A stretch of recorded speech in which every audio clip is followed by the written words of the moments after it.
When it comes to buying food, one of the common items that we have or that we sell a lot is, ground beef, uh, types of sausage, uh, like the best steaks, ribeyes, tenderloins, stuff like that. And we don't, we're not the cheapest product out there, and nor are we most expensive. But one thing we don't do is we don't honestly compete with. I'm not looking to compete with grocery store prices. We're pretty well on par with, if you can buy it at Price Chopper or Walmart for the not on sale price. So, like for instance, our ground beef is $9 a pound. For equivalent product, ground beef at Price Chopper, you're looking at $8.50 to $10 a pound, depending on which product it is.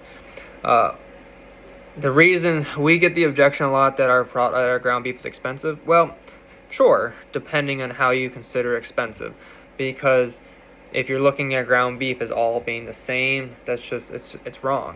So, for instance, you can't classify ground beef that's got the label of 73.27% on it as the same ground beef as what we're selling, because that 73.27, that's only 73% actual meat, and the other 27% is byproduct. Whether or not that's cartilage, tendons, bone, fat, it's the acceptable amount of byproduct they're allowed to put back into the meat to then sell it to you guys at a cheaper price. So because now you're not paying for 100% ground meat.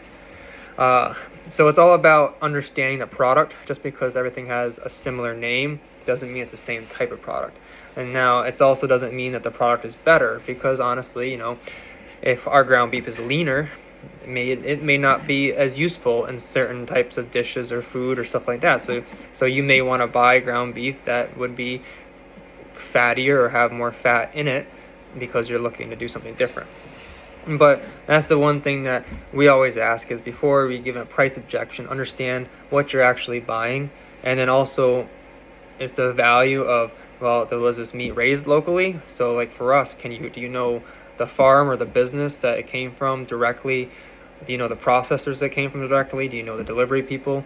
Versus going to the grocery store, did you know any of those people along the way, other than those grocery store workers that packaged the meat and put it on the shelf?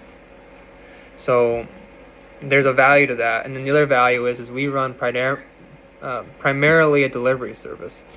So we're able to then get you that product to your door at $9 a pound if you're a member with us. But once again, if you're going to ask for that ground beef to be delivered, or from Walmart delivery, Walmart Plus, by the time or DoorDash, so by the time you would tip the driver, pay for those service fees, yet ground beef that you thought you could get cheaper somewhere else is already now way more expensive than buying it from us. So it's all about the value, what you're actually paying for in the price, versus just the cheapest product. And we don't ever compete with the cheapest product, because we know that it's about the value. Unfortunately, to keep things locally sourced, keep things locally butchered, our cost is just much higher. So our margins are different.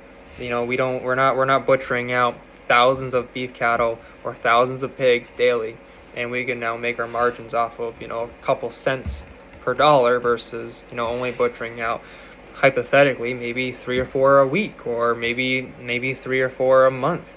So that's just what makes it different.